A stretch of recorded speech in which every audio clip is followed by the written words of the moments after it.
to Let's Talk Tuesday. This is the podcast where we have real conversations about learning, leadership, and what it truly takes to help people and organizations grow. Each week, we bring together different perspectives, experiences, and voices to explore what learning development really means, why it matters, and how we can do it better. Today, we have a very special guest, Todd Krause from Indianapolis, who has over 40 years of experience in leadership, scaling companies, and consulting. Welcome, Todd. Thank you, Amanda. It's great to be here. I'm so excited. Let's talk. So, tell us a little bit about your background and what your focus is today. I have a long background in the investment world on the alternative side. I did a lot of building and growing hedge funds, private equity businesses, investments. More recently, in 2020, I switched to running a cleaning company, which has grown very, very nicely. We're doing over $4 million a year. So I'm just amazed at how that's grown. A couple of years ago, I launched a consulting and public speaking practice so that I can take everything I learned and use it to guide other leaders in helping them with their organizations, get them growing. Wow, that's so cool. So, 4 million, how many people is in that engine of a $4 million company? I have 60 employees. Wow, that's Yeah, wild. So even in the learning development field, so many people have different definition of what learning development means. And if you have 60 people, in this organization, you think cleaning company, I'm sure there's a high turnover with all of that and the type of skill set needed. What does learning and development mean to you? it's more than just a formal program. It's working with them every single day so that they know why their work matters and what great looks like, then how to get better over time. We've really found that that works best. The constant tips, coaching, guidance on a daily basis. We build that right into our culture, actually. I love that. You're speaking my love language here. That is absolutely the things that people thrive on, and especially in today's world of instant gratification, immediate feedback, right? They want to know in real time what they're doing and how they can improve.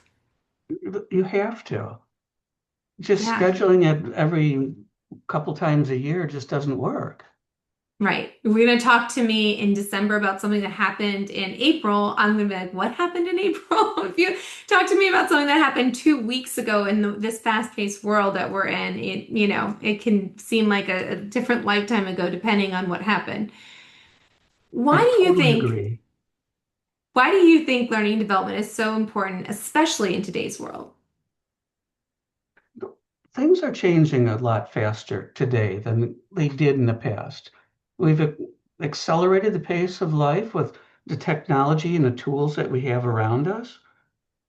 If we're not helping people adapt, their stress levels are just going through the roof, and they're not understanding why they're making mistakes.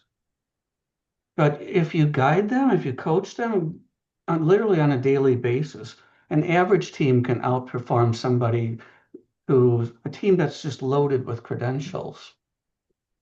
Yeah, absolutely. Well, especially if you have that culture and that constant improvement and woven into the fabric of your nature and your teams, then they're helping each other be better each day.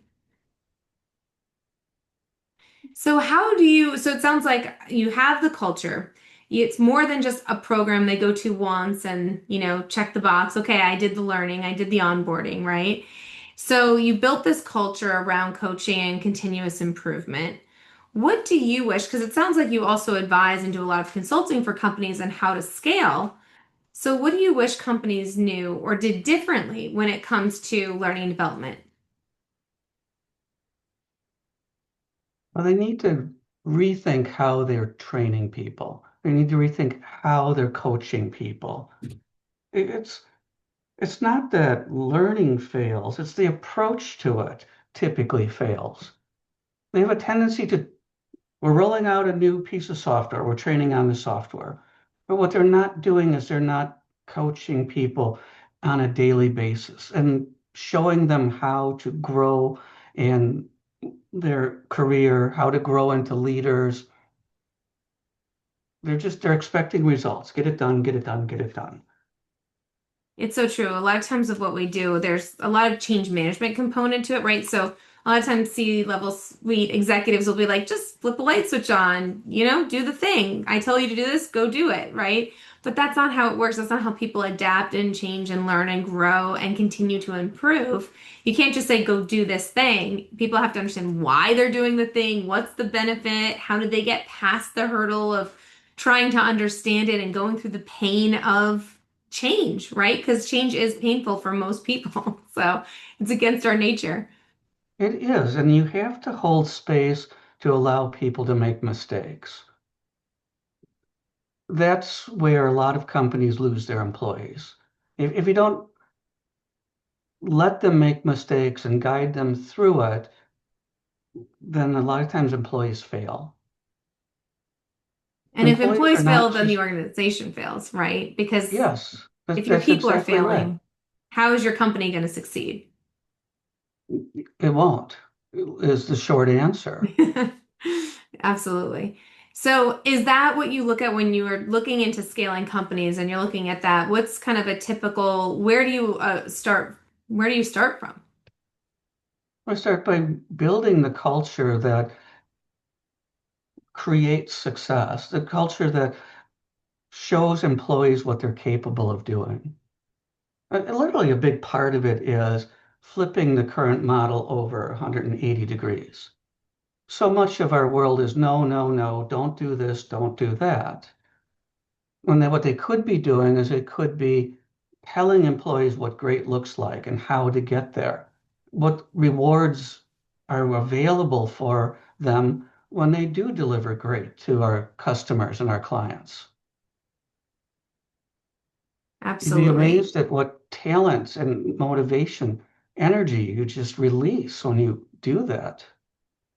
Absolutely. I couldn't agree more. It's we talk about it's so simple, but simple is not easy, right? And so often there's just talking to someone about this, about how leadership, there's two ways to really get results out of people, right? There's the positive, encouraging, so positive reinforcement, and then there's the negative, you're doing it wrong, etc. And in my mind, there's really only one way to do it, but in real life, there's two, right? There's two types of leaders in overall.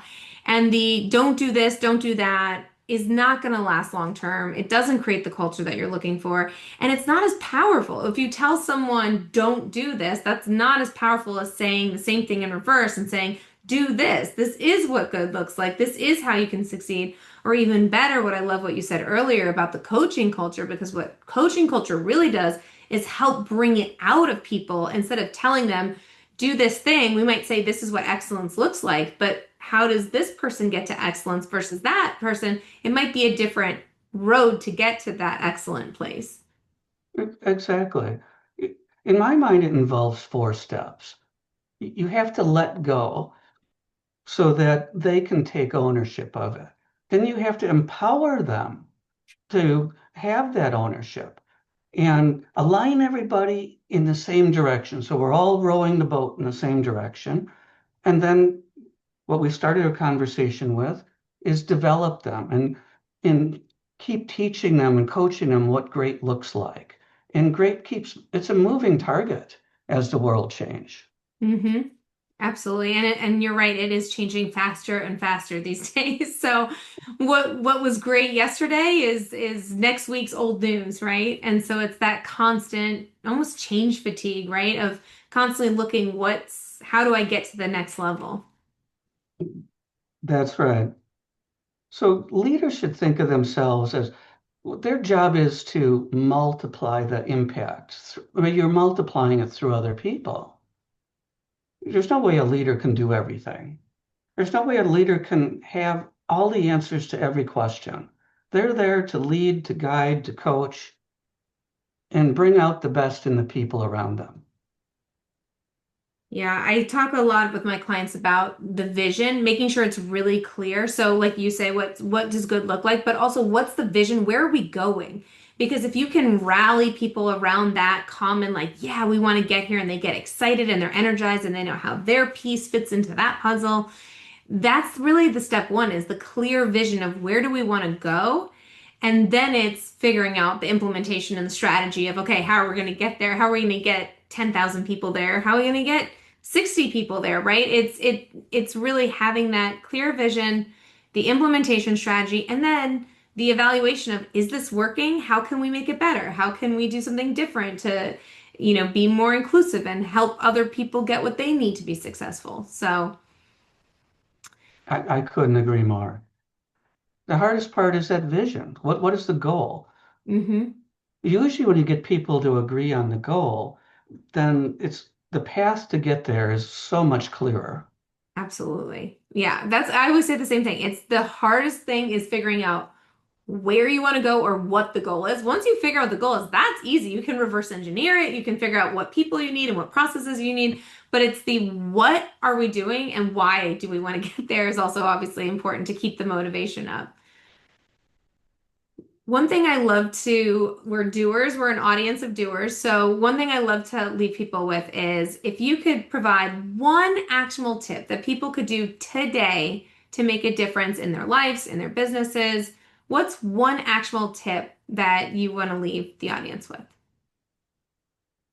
I would tell the viewers to pick one expectation for your team and just make it crystal clear. Explain what great looks like. Get them to understand why it matters and how it'll be recognized.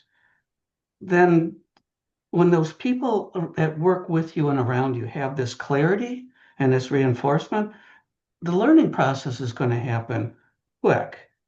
And as they learn, they are going to succeed. And when they succeed, then the whole organization will succeed.